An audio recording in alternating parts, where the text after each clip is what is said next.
Like I said, I did not think that was a big deal. I just thought he tweaked his ankle.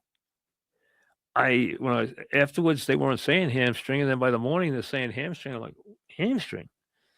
And talking about MRIs, I'm like, well, if they're going for MRIs, you're talking about some time. And I don't know that they're going to tell us the truth. They probably aren't going to tell us the truth. We're not going to know the severity of this thing. There's no reason for us to do that. When he's back, he's back. And they're not going to bring him back until he can play.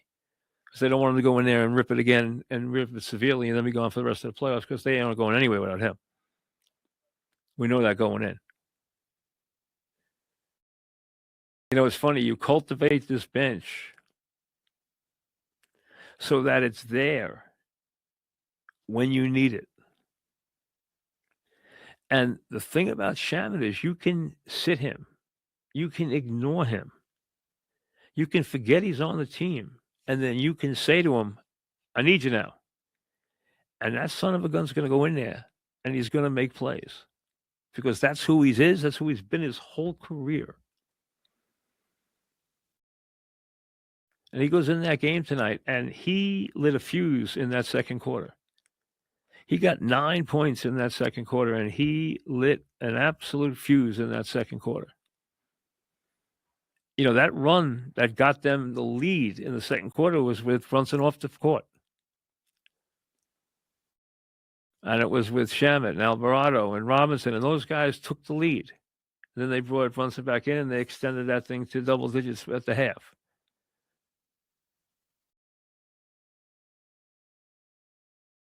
But that bench, which outscored him 16-love in the first quarter, had it up to 25-love, and I think finished 29-8 because Grimes hit a couple of threes. That was an incredible performance. And you need role players at certain times. See, Philly doesn't have those guys who can pick up Maxey, pick up George, pick up Embiid. They're afraid to take those guys out of the game. In the first half, Nurse didn't take those guards off the court. They got bone tired. They're wearing out. They're asked to carry the load. You got a kid like Edgecombe who's asked to make some shots on the offensive end and to guard Brunson on the defensive end. That's a tall order for a young player. Maxey, you're asking him to do everything, and Maxey didn't even really take any shots.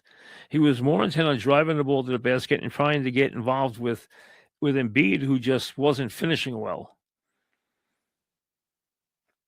Maxey winds up with 17 points. He takes 12 shots, 8 of 12. You want Maxey to go in there and take 25 shots with this team.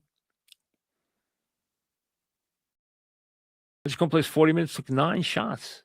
They need him to take more shots. He scored 30 points against the Celtics in one game. They need more than that.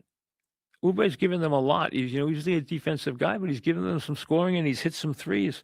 George starts out like a house of fire, and then he goes ice cold. He had 15 points in the first quarter. He finished with 15 points, and he finished 6 of 18. And I think he was 5 of 6 in the first quarter. I think. Might even have been 5 or 6 or 6 or 7 in the first quarter. He had 3 threes in the first quarter. And he finished with 3 threes.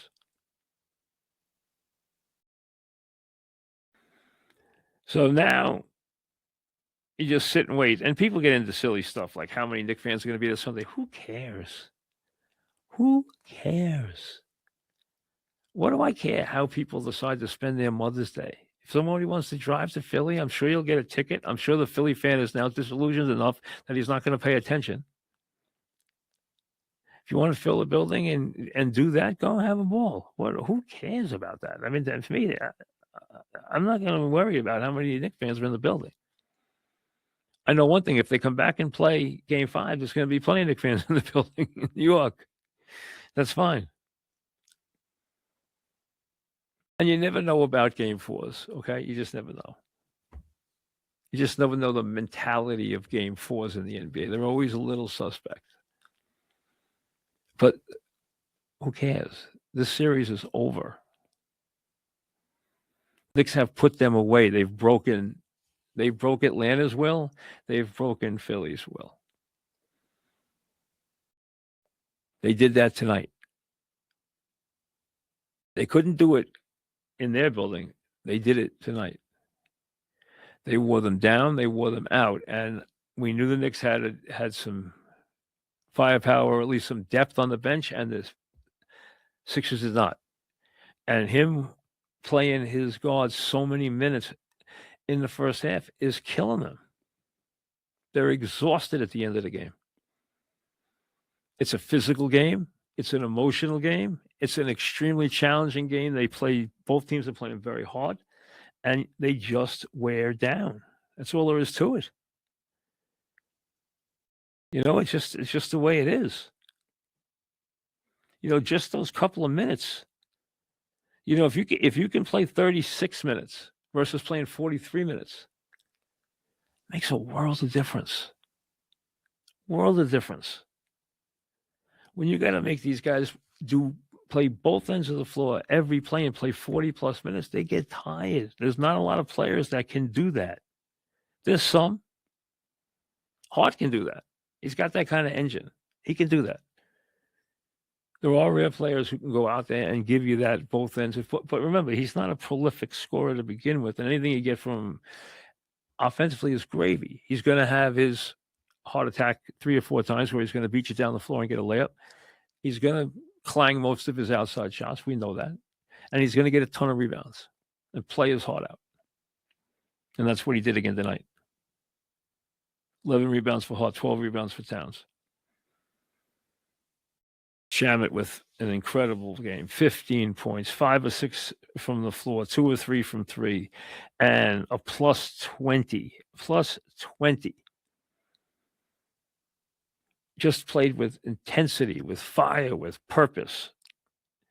Went out there tonight, got 26 minutes on the floor tonight.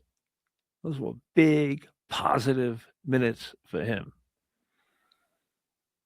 Really big, positive minutes for him tonight. And it's good to see Bridges back and doing the things you expect Bridges to do. It makes a very, very big difference.